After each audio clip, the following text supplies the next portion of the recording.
Salut les amis, c'est Kyle. Je vais bientôt balancer les dernières reviews pour Frieren. En attendant cela, je me permettais d'intervenir sur une série que j'ai trouvée intéressante, alors que j'ai découvert très tardivement, malheureusement. Toutefois, j'ai pu m'enchaîner les 2 saisons et pour le coup, je trouve que ça vaut la peine de s'y intéresser.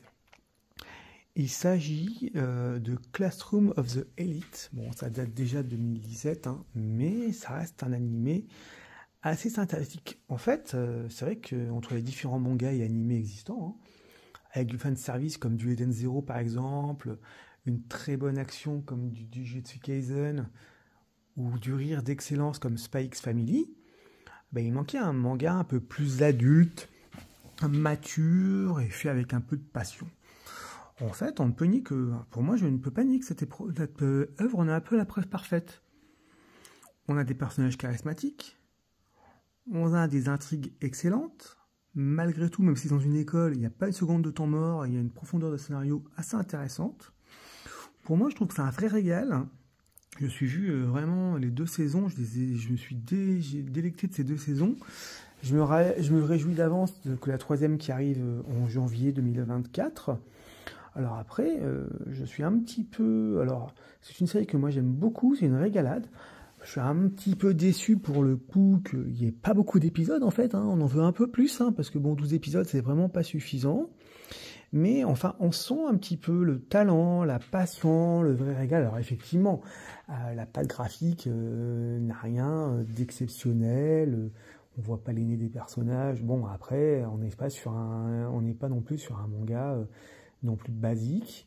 Je trouve que ça valait la peine de le recommander parce que sincèrement, ça reste intéressant. Après, le synopsis est assez intéressant. C'est juste, il y a un lycée Kudo Isuke qui est à la pointe de la technologie et puis, en fait, si vous voulez, il y a 100% des élèves qui trouvent du travail en sortant de cette école. Ils ont une large liberté, mais bon, ce sont les élites des élites. C'est-à-dire ils reçoivent la meilleure éducation possible. Et là-dessus, on va vous découvrir plein de personnages.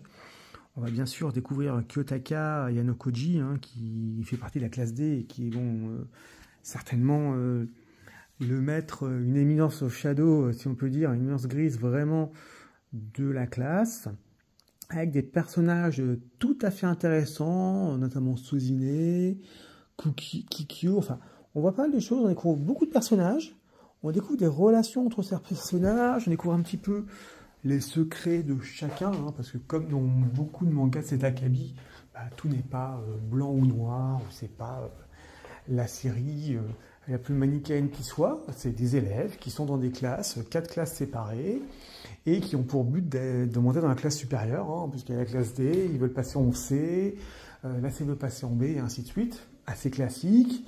Ils ont une certaine somme qui est donnée par l'école en fonction de leur performances, que ce soit des performances académiques, que ce soit des performances sportives.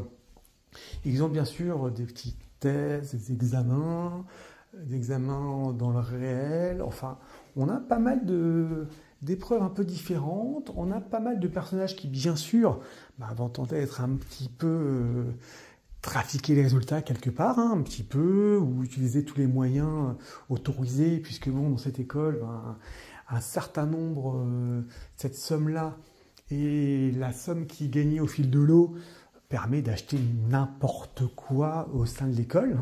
Quand je dis n'importe quoi, c'est vraiment n'importe quoi. Certains utilisent le système, bien évidemment, d'autres l'exploitent, d'autres manipulent leur classe, manipulent les autres classes. Enfin, on est sur quelque chose d'un petit peu sympathique.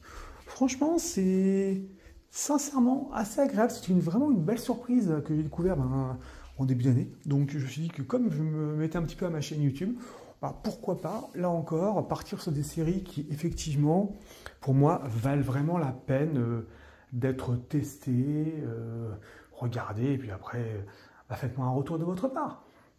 Partagez, commentez, donnez-moi un peu votre avis par rapport à ça.